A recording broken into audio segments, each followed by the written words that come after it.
D'après Emmanuel Kent, la musique est la langue des émotions. Et celle que nous recevons en entretien dans le débat ce jour, elle en a à en revendre. Et oui, après elle, nous aurons également bien-être pour mieux expliquer le bien-être selon les massothérapeutes. Nous aurons Jennifer Sativi qui nous amène dans un Eureka. Mesdames et messieurs, bienvenue à vous dans le rendez-vous de midi de ce mercredi.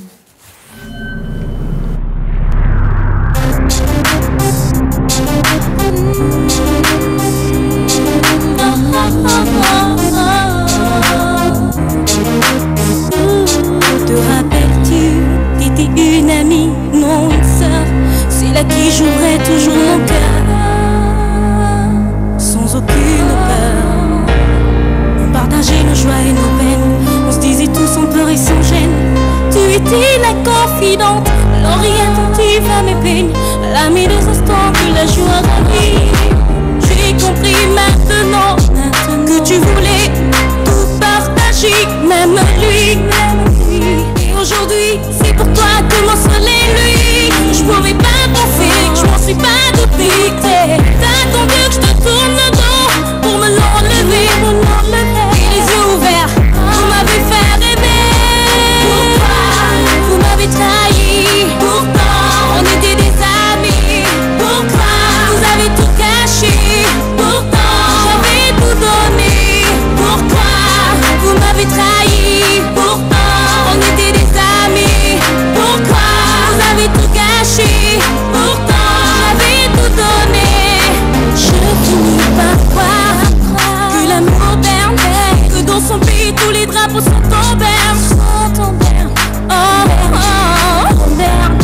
Comment tout dit son mal à l'âme, c'est toute l'envie qui me désarme. Donc je pense que nos rares ennemis, à vouloir nous détenir, n'ont des plus amis. On s'était promis un amour sans fin, qu'un jour d'affilée au matin, dans les bras de prière, pour me briser l'âme. C'était hors de larmes et de désespoir, toujours ces mêmes questions qui demeurent en moi. Oh. Vous m'avez trahi, pourtant on était des amis. Pourquoi vous avez tout caché? Pourtant j'avais tout donné. Pourquoi vous m'avez trahi? Pourtant on était des amis. Pourquoi vous avez tout caché? Pourtant j'avais tout donné. Bébé, t'as fait quoi tous ces moments passés ensemble? Pourquoi t'as foutu le bordel? Attends, je vais t'expliquer. Toi, défends-toi, dis quelque chose.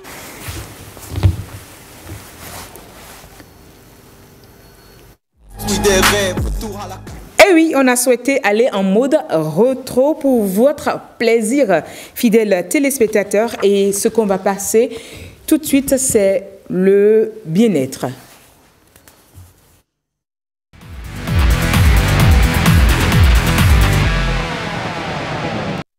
Dans le bien-être, nous allons découvrir la notion de bien-être selon le massothérapeute Nouvekounou Inyasa. Bonjour, comment vous vous portez? Bonjour madame, je me porte très bien. Un plaisir de vous avoir sur notre plateau. C'est moi. Alors dites-nous, le bien-être, comment peut-on définir le bien-être selon la massothérapie? Oui, d'abord, il faudrait que les téléspectateurs et téléspectatrices sachent que ce n'est pas la santé seulement. C'est pas quand on est en bonne santé qu'on a le bien-être. D'accord. Déjà, quand les finances manquent, on n'est pas bien. Quand il y a des conflits à la maison, hein, quand il y a l'usure de l'âme, donc ça ne va pas. Donc, il faudrait que je fasse d'abord cette remarque-là. Mais en massothérapie, le bien-être est d'abord une action conjuguée sur le cerveau, la colonne vertébrale et le côlon. Le cerveau, la colonne vertébrale et le côlon. Voilà. Pourquoi ces trois parties du corps? Justement, les trois parties-là sont liées. Et ça donne les 3 C. Hein? Les 3 C. Colonne vertébrale, côlon et cerveau. Cerveau d'abord. Et on dira plus tard que ce cerveau-là, en réalité, n'est pas le premier, il n'est pas le cerveau. C'est le côlon plutôt. On le verra dans les détails. Oui. Donc, il faudrait que nous soyons conscients que les troubles physiques et psychiques surviennent lorsqu'il y a des problèmes à ces 3 niveaux. L'homme est une machine sans mot d'emploi, sans notice. D'accord. Donc, il faudrait que chacun essaie d'avoir des notions pour pouvoir être à l'aise. Quand je dis à l'aise, donc avoir le bien-être. Oui, tout à fait. Alors, selon vous, quels pourraient être les supports du bien-être physique et psychique? Bon, les supports. Déjà, j'ai soulevé le cerveau. Oui. C'est un support. La colonne vertébrale, c'est aussi le second support. D'accord. Et le côlon, que les gens négligent, c'est un support. Est-ce que quand on parle de physique, on peut dire que la colonne vertébrale, c'est le physique, le côlon, c'est le physique, et le cerveau est le psychique? Est-ce qu'on peut s'en tenir à ça? Oui, mais le cerveau aussi est physique. D'accord. Et le cerveau aussi est physique. Parce que nous verrons dans les détails sur le cerveau qu'il y a des choses pratiques à faire sur le cerveau pour que ça marche. Alors, c'est lui qui dirige tout ce qui se passe après. On peut expliquer un peu comment le cerveau est la pièce maîtresse de notre bien-être? Voilà. Alors, dans le cerveau, il y a ce que nous appelons des glandes. Des glandes, surtout l'hypophyse et l'hypothalamus, qui régulent le fonctionnement des organes. Donc, chez nous, la stimulation des fosses nasales, que nous appelons donc la réflexothérapie endonasale, ça permet d'assurer l'équilibre. Lorsque vous voyez les gens qui sont un peu déréglés, oui, dérangés mentalement. Mais c'est que ça ne va pas là-bas. Et comment on peut assurer cet équilibre? Nous faisons cette prestation-là, que j'appelle réflexothérapie endonasale. C'est à l'aide d'un stylet et des essences particulières selon le cas. Dans chaque narine, il y a 3 cornets, il y a 3 trous. Un en haut, un au milieu, un en bas. C'est par là qu'on intervient et cela agit sur les glandes dont je vais te parler et assure l'équilibre au niveau du cerveau. D'accord. Et donc, tous ces glandes sont capitales pour notre bien-être. Ah oui, on n'a pas idée. Mais qu'est-ce qui peut toucher ces glandes pour que ce soit vraiment dérangé au point où mentalement on ne soit pas équilibré? Justement. C'est pourquoi vous aurez à apprendre que le côlon est plutôt le premier cerveau. En plus, si. Ce n'est plus le cerveau, voilà. C'est le côlon qui est le premier cerveau. Le cerveau dont on parle là, ou qu'on connaît là, oui. Il n'existe pas sans le côlon. Dans l'embryogenèse, nous sommes d'abord côlons. C'est d'abord le ventre. Oui, parce que mais ce n'est pas le cerveau qui envoie le message de j'ai faim, j'ai faim. Le message, d'accord. Oui. Le message. Ah oui, le côlon envoie le message au cerveau qui alerte. C'est pourquoi nous disons que c'est 10% que le cerveau envoie, mais c'est 90% que le côlon envoie au cerveau. D'accord. C'est un peu complexe, mais avec les explications, on va y arriver. Ok, d'accord. Monsieur Nouvel-Kounou, dites-nous quels sont les conseils de bien-être pour au moins avoir son cerveau mentalement équilibré. Tout d'abord, il faut se connaître. D'accord. Ah là oui, comme j'ai dit tout à l'heure, nous sommes une machine sans mot d'emploi, sans notice. Donc, il faut écouter son corps. Il faut savoir écouter son corps. Parce que si vous n'êtes pas averti et que quelque chose vous arrive, vous ne saurez pas que c'est à cause de ci, à cause de ça. Et banalement, vous faites traiter n'importe comment. C'est-à-dire, vous allez là où vous ne devez pas aller. Ok, en termes clairs, quand une personne a souvent la migraine, là, une forte migraine, quel est le message que le cerveau nous envoie? Voilà. Lorsque l'intéressé a la migraine, par exemple, il va vouloir aller traiter la migraine. Alors que cette migraine-là peut avoir comme cause un dysfonctionnement du côlon. Donc, l'hydrothérapie du côlon qu'on va avoir peut être une solution à cette migraine-là. D'accord. Vous voyez? Donc, le migraine, ce n'est pas que le cerveau. Maintenant, lorsqu'on a des conflits, lorsqu'on a des problèmes psychologiques, émotionnels, donc il faut savoir gérer les émotions. Il faut savoir gérer les émotions. C'est ce qu'on aura à faire également dans notre prochain numéro. Bien sûr, on verra tout ça là. Mais en attendant, je peux soulever qu'il faut connaître et éviter les mauvaises combinaisons sur le plan alimentaire. D'accord. Quelle combinaison il ne faut pas déjà faire ce matin, ce mercredi? Qu'est-ce qu'il ne faut pas combiner ce midi déjà? Bon, je prends par exemple l'exemple du haricot, du gari et de l'huile. Ah. C'est courant, n'est-ce pas? Mais c'est mauvais. Moi, c'est le Bekounou. Oui. Vous avez dit. Je ne suis pas diététicien, mais. Quand vous dites haricot, je dis abobo. Vrai, là. Bien chaud là. Bien chaud là. Comme moi, avec gari là. Avec huile. Non. D'éviter. Qu'est-ce qu'il faut éviter? C'est le gari qu'il faut enlever ou c'est l'huile qu'il faut enlever? Au lieu du gari, par exemple, aller à la farine de maïs. Ah, ça, c'est du djongoli. Oui, mais justement, la combinaison là est plus digeste, est plus accessible pour l'organisme que la combinaison du gari et du haricot. Pourquoi la combinaison du gari et du haricot n'est pas la bonne? Oui. Vous voyez, il y a protéines, glucides et lipides. Vous mettez les trois ensemble comme ça. C'est pas bien. C'est pas bien. D'accord. C'est pas bien. Maintenant, on peut mettre de l'huile au moins? Ah oui, mais dans Djongoli. Juste enlever le gari et mettre la farine. La farine de maïs, si vous voulez. Il y a d'autres farines qu'on peut également mettre. Pourquoi pas? C'est pourquoi les gens prennent du yabobo avec de la cassa, par exemple. Ah oui, ça passe. Yabobo avec la cassa. Oui. Ah oui, justement. Ça, je n'ai pas encore essayé par contre. Voilà une bonne combinaison, par exemple. Ah oui, je vais essayer. Ah oui, vous m'en direz. Et abobo avec du pain, on peut également.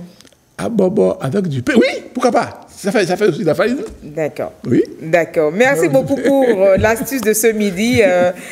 J'étais avec le professeur Bekounou qui nous donnait des exemples de bien-être et il nous a montré comment le cerveau, le côlon et la colonne vertébrale, les trois C sont liés pour vraiment notre équilibre.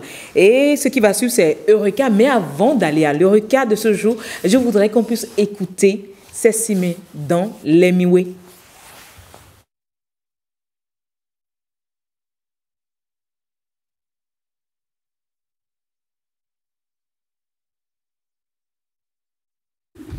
En attendant d'écouter la chanson, Jennifer Sachi, vous venez pour nous présenter le requin du jour?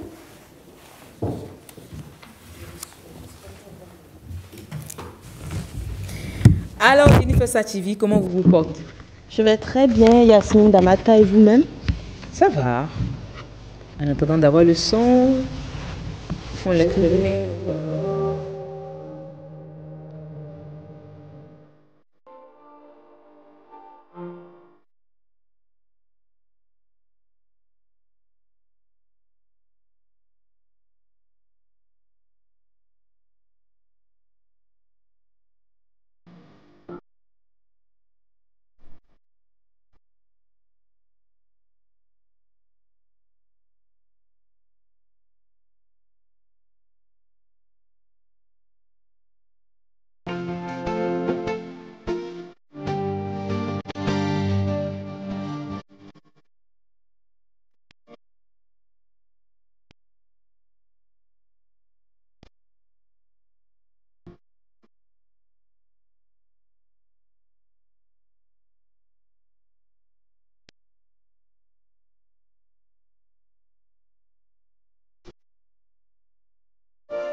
Merci à la régie pour avoir choisi ce son de Cécile également, couronné de gloire, qui va installer notre Jennifer, qui va nous présenter un Oreca qui est un moyen de transport le plus répandu sur la planète Terre. Absolument. Bonjour Yasmine.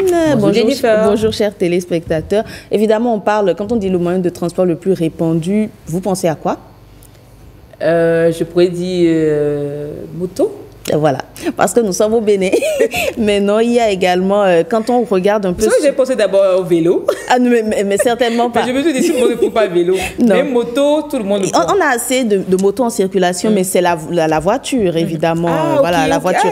Quand on quitte juste le Bénin, évidemment, quand on quitte le Bénin, c'est beaucoup plus répandu. Alors déjà, pardon. Pardon, chers téléspectateurs. Le terme voiture, au départ, c'était uniquement automobile. C'est vrai qu'on l'emploie encore, mais au départ, c'était juste automobile. Cette appellation, justement, est apparue bien après une autre qu'on va développer tout à l'heure. Automobile, en tout cas, s'est forgée en 1875 et c'est l'Académie française qui l'a instaurée avec un genre masculin au départ. Donc, néanmoins, en 1901, elle entérine l'usage du féminin. Donc, le terme automobile est toutefois, jusqu'à aujourd'hui, rarement employé en langage courant et a été remplacé par véhicule et ensuite voiture. Donc, et voilà, on appelle tout ce voiture. Passons maintenant à l'histoire, Yasmine. Si on s'en tient à l'étymologie justement du mot automobile, qui veut dire qui se meut par soi-même, on peut rattacher cela au petit véhicule à vapeur. Un petit véhicule à vapeur fabriqué par Ferdinand Verbiest. C'était dans le palais de l'empereur de Chine à Pékin en 1668. Et justement, c'était au départ un jouet, juste, il s'amusait. On aura ça en image ? Oui, mais un peu après, parce que vous allez être surprise. Le petit jouet qu'il a fabriqué, qui n'avait pas été pris en image, justement, a évolué. En 1769, donc, cette idée a été, je dirais pas volée, mais peut-être adaptée par Ferdinand Verbiest et qui a été repris après par le français Joseph Cugnot et on l'appelait en ce moment-là le fardier à vapeur. Là, maintenant, on peut voir l'image justement parce que ça, c'était le véhicule officiel qui n'était plus le jouet et dans lequel, justement, les gens se déplaçaient. Vous allez voir, c'est quelque chose de très atypique, hein, j'ai envie de dire. Et il y a une autre image qui va apparaître. Vous allez vraiment voir voilà. On sent que la vapeur y est. Ça ressemble presque à un four. C'est un four de vapeur, vraiment. Ça ressemble presque à un four. Et lorsqu'on est dessus, on évolue. Vous allez le voir également, il y a beaucoup de fumée qui s'en dégage. Alors, ça pesait assez. Hein. Il faut dire que ça pesait assez. Mais le problème avec le fardier à vapeur, c'est qu'il ne possède ni direction ni frein. Un accident est vite arrivé et tenez-vous bien, ce genre de véhicule à fardier, lorsqu'il percute un mur, ça crée totalement son écroulement. Moi, je me suis dit, moi, je ne m'attendais pas à ça. Je me suis dit, c'est assez léger et tout. Mais pourtant, ça détruit tout sur son passage. Et en 1801, justement, il y a l'anglais Richard Trevithick qui propose un modèle assez évolué. Donc, c'est justement ce Britannique qui propose un modèle, cette fois-ci de 3 roues, pouvant transporter jusqu'à 9 passagers. Oui. Pouvant transporter jusqu'à 9 passagers et propulser toujours à la vapeur. On l'a appelé London Steam Carriage et qui a des problèmes concernant la direction, les suspensions, etc. Il y a assez de difficultés, mais toujours est-il que cela était beaucoup utilisé. Donc, à la suite des progrès des motorisations, certains ingénieurs ont cherché à réduire la taille de la chaudière. La chaudière, vous la voyez, elle était assez grande. Certains ingénieurs ont réfléchi. Ils se sont dit, il faut qu'on réduise la taille. Et vous allez le voir dans les images qui vont suivre. C'est ainsi qu'à l'occasion de l'exposition universelle de 1889, le premier véhicule à vapeur, mi-vapeur, à mi-chemin entre l'automobile qu'on a aujourd'hui et le tricycle est développé par Peugeot et il est présenté, vous allez le voir certainement dans les images qui vont suivre. À 4 roues? Exactement, vous voyez pas Peugeot. Oui, pas Peugeot. Et vous avez vu que la chaudière, elle a disparu parce que ça leur créait beaucoup de problèmes en ce moment-là. Donc, nous avons eu ce modèle-là qui est longtemps resté. et parfois qui étaient tirés par des chevaux. Lorsque, voilà, ça c'est une certaine... on parle de carrosse. Absolument, absolument. Et ça c'est une certaine classe qui pouvait se le permettre. Alors, Yasmine, ça a évolué. Hein. En 1918, la période de l'après-guerre où les industries étaient malheureusement fragilisées, les usines sont détruites, etc. Et l'Europe suit son modèle américain pour se relever. Qu'on le veuille ou pas, il y a toujours évolution. On se penche sur ce qui n'a pas marché pour créer autre chose. Qui nous dit que peut-être d'ici un siècle, nos véhicules n'auront pas des ailes? On se le demande en tout cas. À qui sait? Parce qu'on est passé de ça à ce qu'on va voir à la fin. Donc André Citroën, toujours étant un des industriels les plus prospères à l'époque, a su imiter le modèle américain et en 1918, il fonde justement sa firme, qui est la firme Citroën et qui est source de nombreuses innovations. Donc il y a des admirateurs qui ont commencé à apprécier les nouveaux modèles, de nouvelles méthodes et il rend en visite en ce moment à Henry Ford qui d'une part va lui vendre son système et surtout pour apprendre plus. Henry Ford, on a le nom des marques de voitures. Exactement, pour dire que ces marques-là existaient depuis. Donc, en 1920, Peugeot produit la quadrillette. C'est une toute petite voiture, là, oui. Ça va venir, la quadrillette qui va venir. Et une toute petite voiture. Et après cela, en 1902, la Citroën commercialise la célèbre petite Citroën, qu'on va certainement voir également. C'est ça? Exactement, la petite Citroën. C'est beau, hein? C'est beau. Petite voiture. On vous la donnerait, que vous la prendriez aujourd'hui? Mais oui, ça va devenir une voiture de collection. Je vais vous l'offrir. Je prendrai. Non, mais ça ne sera pas une collection. Hein. Vous venez au boulot avec. Quand je vais rouler dans la ville, je sais que c'est. On saura que vous viendrez au boulot avec. En tout cas, en 10 ans, l'usine s'est totalement développée. Ces voitures que vous voyez, ces véhicules que vous voyez ont pris de l'ampleur. Sauf qu'elles étaient réservées à une certaine classe. Il fallait beaucoup d'argent pour dépenser parce que vous imaginez, on passe de la chaudière. Bien sûr. Même aujourd'hui. Mais c'est beaucoup mieux, Yasmine. Toute la classe ouvrière peut s'offrir une voiture. Avant, c'était réservé aux plus grands parce qu'on passe de la chaudière à quelque chose de totalement réformé. Il fallait dépenser, il fallait se procurer de l'essence. En tout cas, même aujourd'hui, c'est toujours le cas. Je suis d'accord, mais c'est beaucoup mieux aujourd'hui. En ce moment, vous et moi, on aurait beaucoup galéré avant de s'offrir une voiture. Peut-être qu'on n'aurait même pas pu. Peut-être qu'on n'aurait même pas pu. Et on en vient alors aux années folles. Les années folles, justement, l'Europe développe et consolide son industrie automobile à l'image de l'Allemagne, parce qu'avec les Citroën et ses petits modèles Cadillac, l'Allemagne a beaucoup développé son entreprise. C'est illustré de plusieurs façons. Et en 1926, Mercedes et Benz. Au départ, c'était Mercedes et ensuite, il y avait Benz. Tous les deux ont fusionné pour former alors l'entreprise Mercedes-Benz et ont fabriqué des automobiles de luxe. Là, on a commencé un peu à aller vers le luxe, le sportif. Ferdinand Porsche, qui est le directeur technique de 1923 à 1929, a fait naître le modèle S. J'avoue que je ne sais pas trop ce que c'est, mais qui a été décliné en plusieurs versions sportives. Entre-temps, BMW entame sa reconversion avec succès et les années folles voient apparaître des automobiles considérées encore aujourd'hui comme les plus belles que jamais. Avec l'aide de la région, on va certainement avoir certaines images, par exemple. Voilà, et il y en a d'autres, hein, c'est de tout type. Voilà, là, les modèles viennent. Non, c'est 2 roues, hein, Jennifer. Mais non, 3 roues. C'est 3 roues toujours.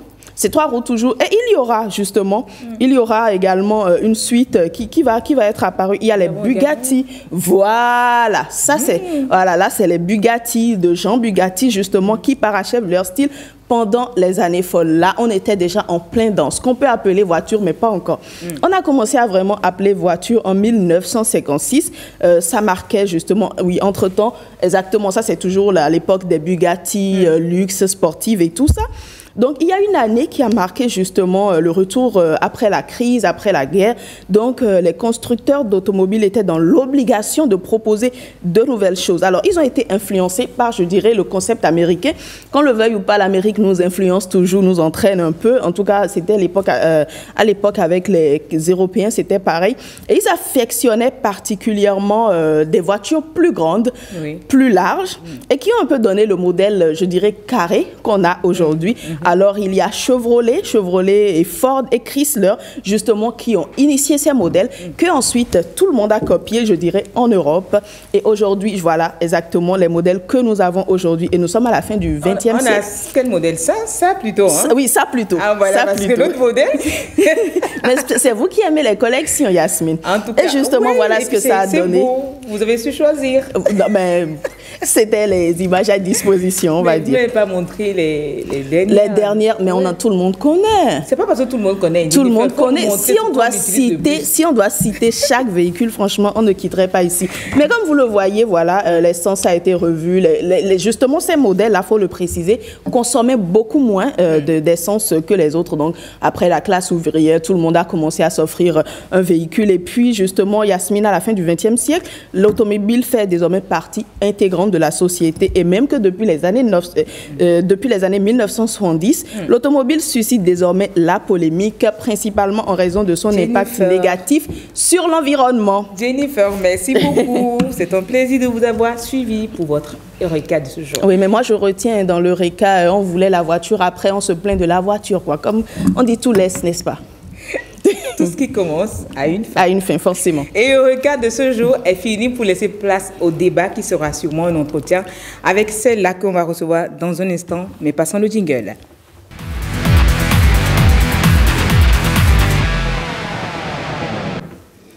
L'entretien de ce jour est porté sur une personne spéciale qui a su gravir les échelons dans le monde musical. Beaucoup de coups durs lui ont permis aujourd'hui d'être cette femme forte qu'elle est. Je souhaite l'inviter à monter sur ce plateau, mais pensez pas sans cette belle musique que je laisse le choix au réalisateur de nous placer.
C'est Sima. Bonjour, notre Fana Lady. Bonjour Yasmine, bonjour, vous êtes toute belle. Merci beaucoup. Parlons de ta beauté, hein.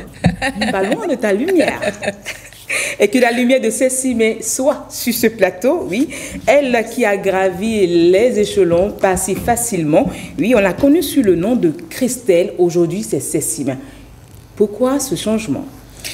Faut dire que dans le temps, je venais de finir l'émission la télé-réalité Star Promo. Oui. Et après quelques années, pour terminer un peu, avancer dans mes études, j'ai voulu revenir, commencer vraiment professionnellement parlant ma carrière. Et je me suis sentie dans le besoin de me reconnecter à la source, d'où la mise en avant de mon prénom en langue, qui est Bido Céci. Et Cécimé est une autre manière de dire Bido Céci, mais de façon plus poétique, plus jolie. De façon plus poétique, plus stylée. Plus stylée, voilà. Votre question, je vous laisse. Mais ma question, moi, est-ce que j'ai une question particulière? Moi, je dirais juste que c'est une artiste que j'aime énormément, que j'aime beaucoup, que je suivais depuis l'époque Christelle. Voilà, donc moi, je dis tout à l'heure, vous avez joué Pourquoi? Ça nous replonge dans nos années lycée, quoi, en quelque sorte, voilà. Alors, étant sur les réseaux sociaux, vous n'avez pas une vie aussi facile pour vous parce que vous avez subi beaucoup de décharges. Comment Cécimé a su remonter la pente? C'est pas facile. Jusqu'à maintenant, bon, parfois il y a de petites piques qui continuent toujours de blesser, de choquer de temps en temps, mais ce n'est plus comme avant. Je me suis accrochée à ma foi en Dieu. C'est franchement grâce à ça que j'ai pu tenir bon. J'ai frôlé la dépression, pour ne pas dire j'ai fait la dépression dans le temps. Et il y a eu la prière qui m'a énormément donné la force de tenir bon et l'amour de mes proches. La prière passe avant parce qu'à un moment donné, même mes proches, il y a eu une barrière entre mes proches et moi, tellement les attaques les affectaient eux aussi, qu'ils se sont un petit peu éloignés. Et il n'y a eu que la prière pour m'aider à tenir bon et rester debout. La prière pour rester debout, mais est-ce qu'il y arrivait un moment où Cécimé a voulu laisser la musique? Parce que c'était pas si facile. Avec toutes ces épreuves, est-ce qu'à un moment vous auriez eu les fans ados, hein? C'est sûr que vous auriez Jennifer Ado. C'est ça que je suis en train de voir. Corps et âme. Heureusement d'ailleurs que je n'ai pas laissé tomber. Mais oui, c'est arrivé. Ou quand j'entends que mon père, paix à son âme, qui disait que voilà, Cécile aurait dû terminer ses études en expertise comptable et sortir un peu de tout ça en fait. Et je me suis dit, on avance pour rendre fiers nos parents, pas pour créer la désolation en eux. Donc si ça va jusqu'à ce niveau-là, franchement, j'aurais pu laisser, je peux laisser vivre une vie discrète, profiter de ma vie, sortir, marcher, aller, venir comme tout le monde et ne pas être autant lynché. Voilà. D'accord. Oui, j'ai une question. Quand vous évoquez votre père, je me rappelle de Coca-Cola Star Promo. Votre père était souvent au premier rang, je pense, avec votre mère. Quel rôle il a joué dans votre carrière musicale? Un grand rôle. C'est lui qui m'a donné la permission pour chanter. Parce que chez nous, j'ai eu une enfance où tu ne sors pas de la maison. Tu vas au cours, tu rentres à telle heure, mais tu n'as pas de visite. Donc, pour papa, c'est les études. Et moi, je suis l'aîné. Je suis l'enfant aîné, garçon et femme y compris. Donc, je suis l'aîné. Et là, il dit, tu dois donner le bon exemple pour tes frères et sœurs.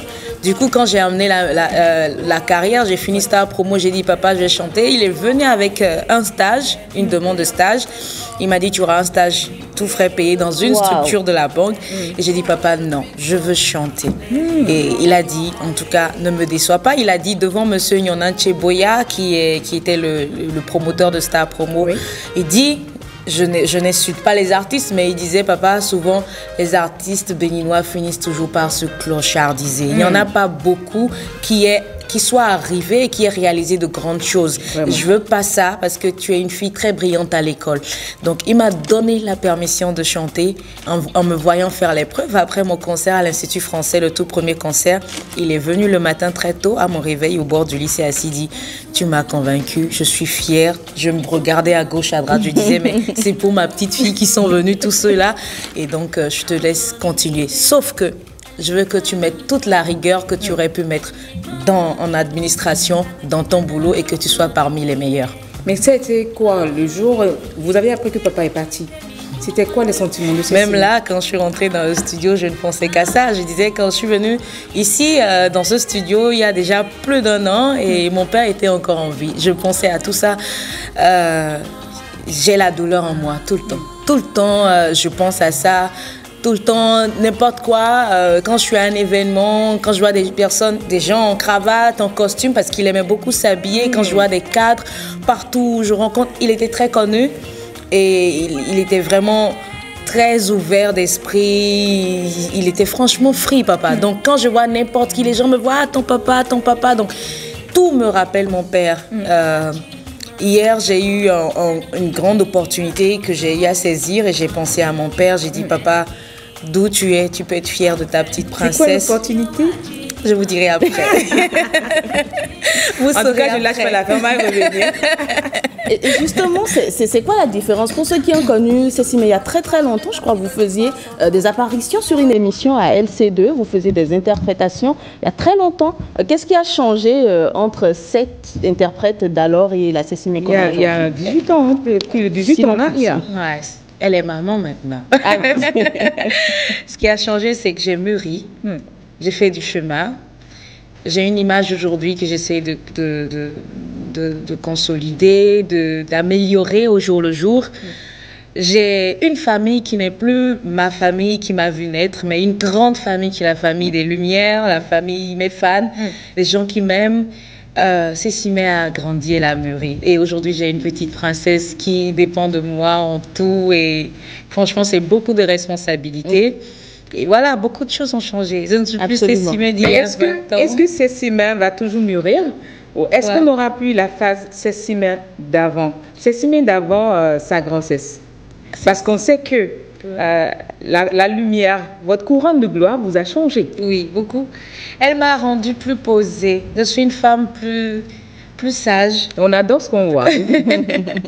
Je suis une femme plus sage, plus calme, plus posée. Et c'est grâce à ma fille aujourd'hui, grâce à tout ce que j'ai traversé pour la voir. J'aime cette personne que je deviens.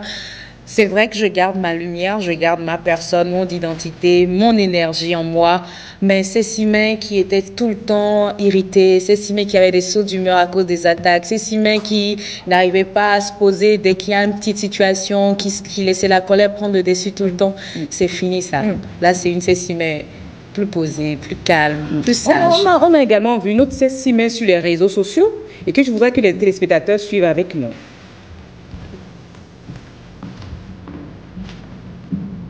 Avec la complicité de ma... Il s'est debout.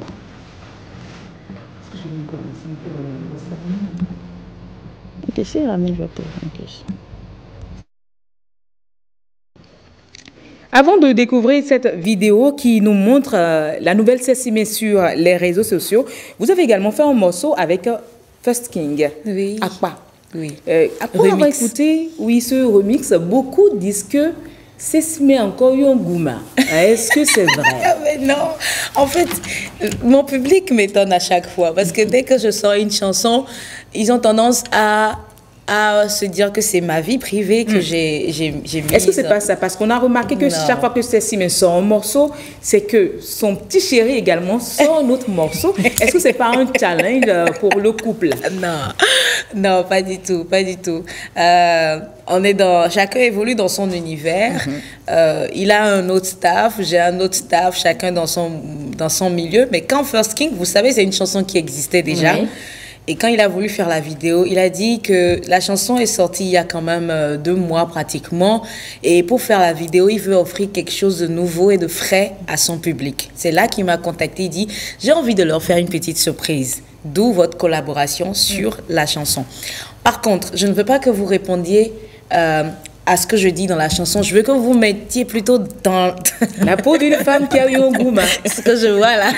Dans la peau d'une femme qui a eu un gourmand comme moi. Et je n'ai fait que ce qu'il m'a demandé. Et c'est ça l'artiste en fait. C'est de se mettre, de vivre les choses, mais vraiment du fond de son âme. Mais moi, je les vis tellement, mes émotions, que parfois on a l'impression que c'est forcément ce que je... Voilà, c'est forcément ce que je vis. Ben non, vous pouvez voir sur les images que je n'ai pas... En tout cas, c'est juste justement, l'image qu'on a eue sur les réseaux sociaux, oui, on a eu cette vidéo où Cécimé était en love. Non, j'étais pas en love. Une fois, on a vu... J'étais partie assister à un mariage. Et on a été invités pour le mariage. on a été invité, le couple a été invité, on peut dire ça. Tout à fait. On a été, les deux artistes ont été invités pour le mariage, le couple si vous voulez. Et ben voilà, on était au milieu de, on peut pas lover avec la présence de tous les invités. Ou bien, Vous voyez, des il y a petits mots dans l'oreille. Ça voulait dire beaucoup de choses. Est-ce que Cécimé, c'est vrai qu'elle a confirmé sur les réseaux sociaux que c'est bon, c'est le papa de notre nouvelle lumière. Oui, votre star, vous. Notre star, non, c'est son papa. Oui, c'est son papa. Alors, ça, qu'est-ce que ça va devenir? Parce qu'on avait eu Cécimé avec Nicanor en featuring, qu'on nous avait dit qu'il n'y avait rien. Est-ce que depuis ce temps, il y avait déjà, et qu'on nous avait caché, et que c'est finalement maintenant connu? En fait, Cacheté. ce que mes fans oublient, Ouais. c'est que je ne suis pas une personne fausse. Voilà. Tout ce que j'écris, et d'ailleurs le papa de Atara l'a dit sur une émission que Cécimé est une grande personne mature, qu'elle ne peut pas venir dire des choses pour le dire. Tout ce que j'écris sur mes pages, c'est du vrai. Et quand je réponds aux questions, les fans se disent que non, c'est du buzz, non, c'est pas la réalité. Pourtant, je leur sers la réponse et ils ne veulent pas le voir.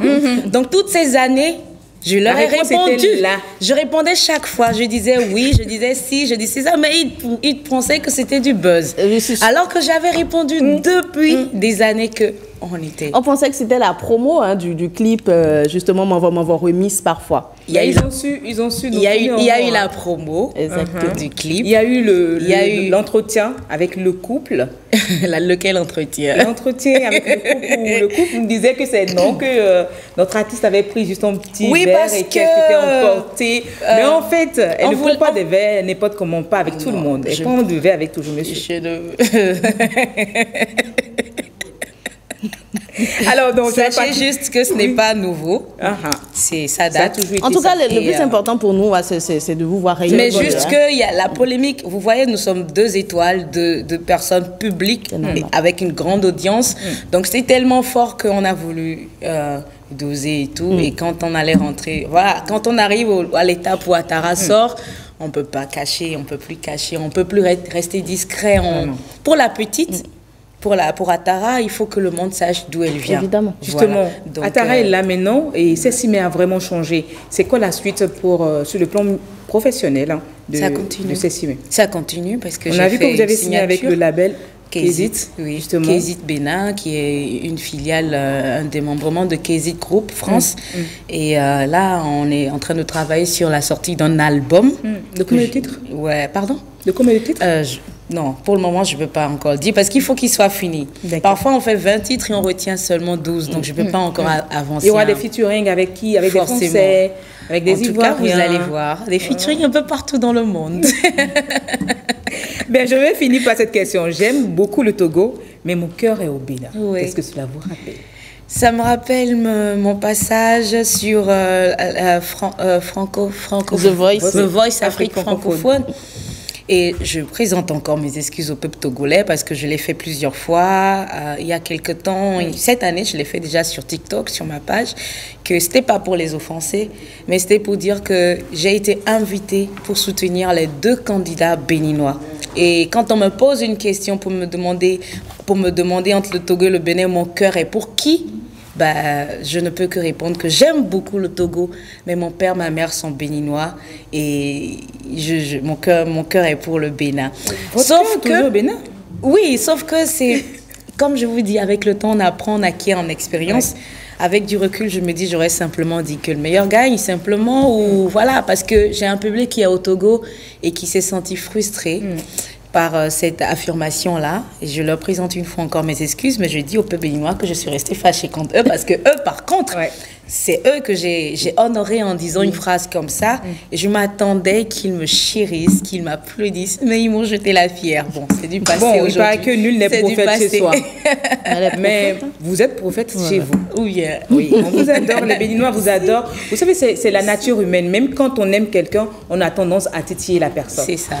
Mais c'était un plaisir de vous avoir sur ce plateau. On n'a pas envie de vous laisser, on a encore des tas de questions pour vous. Les téléspectateurs également, des questions pour vous, mais on va s'arrêter là. et dit merci encore, bon vent pour votre carrière. Merci. Merci pour celle que vous êtes devenue.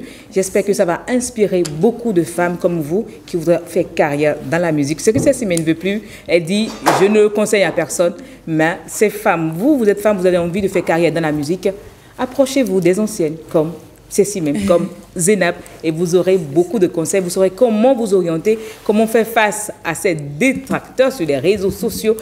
Et oui, le rendez-vous de midi s'achève, on vous dit bon appétit, portez-vous bien, bye bye.